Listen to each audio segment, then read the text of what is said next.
le fait que le côté souriant qui change en fait de la sévérité des sujets à l'antique qui dominent globalement les arts décoratifs et les beaux-arts au XVIIIe siècle. Et le prince de Condé avait donc dans sa galerie une paire de candélabres avec des bras en bronze doré, avec des figures de genre qui n'ont pas encore été identifiées, donc au travail, bonne recherche. Dans les appartements du petit château qui subsiste encore, vous avez des boiseries d'époque régente. Vous aviez également donc, une paire de candélabres avec des perroquets, comme vous avez ici, en bleu céleste. Et disséminés dans les appartements, vous aviez aussi quelque chose de très intéressant. Vous aviez ce type de vase, ce type d'aiguière que vous avez donc à droite, qui sont en bleu céleste, mais qui ne sont pas en porcelaine. À partir du moment où on sait que la porcelaine coûte très cher, à partir du moment où on sait aussi que la porcelaine européenne coûte très cher, on va essayer d'utiliser des subterfuges pour donner l'illusion qu'on a des pièces de porcelaine chez soi. Et les marchands merciers, aidés par les artisans qui travaillent le vernis, vont inventer des vases en carton. Vous avez ici des vases en carton, sur lesquels on a collé une dizaine de couches de vernis bleu,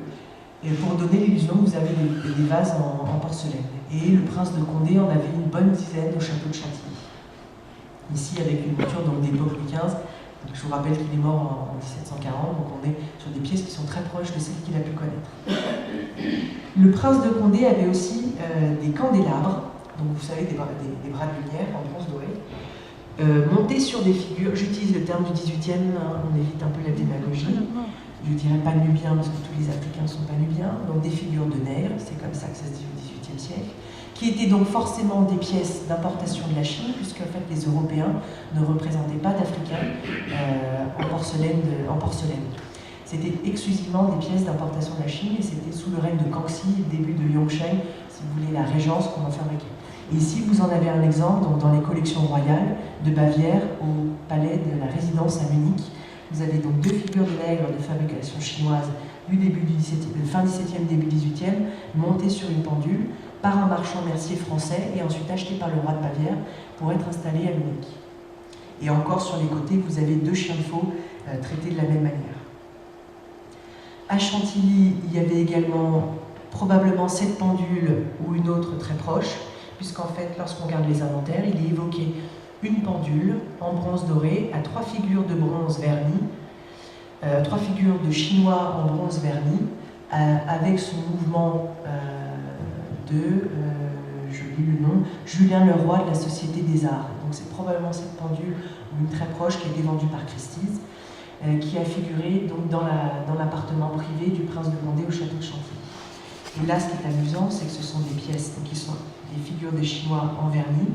piquées, avec de la nacre notamment, importées par la Compagnie des Indes, transformées, montées sur socle de bronze doré par un bronzier français, avec le travail d'un horloger français pour être mis donc dans l'appartement du prince de Condé. Le prince de Condé est un grand amateur de porcelaine de Chine et de laque, mais ça coûte cher, donc il va initier dans un atelier en bas de son château de Chantilly la création de laque façon du Japon, donc de vernis façon de la Chine, et vous avez ici donc à droite un coffre qui est réalisé dans les ateliers de Chantilly avant 1750 et qui a appartenu au 7e prince de Condé, qui a figuré dans ses appartements et qui ultérieurement, dans les années 1770, a été monté sur un pied en bois doré pour le 8e prince de Condé et qui a été conservé au château de Chantilly. Tout ceci a été dispersé à la Révolution et donc vous avez encore ici un meuble qui est figuré dans les collections de la prestigieuse galerie Stanitz à Paris. Il va opérer la même chose à partir des années 1730 pour la porcelaine. Et vous avez ici donc un seau, une paire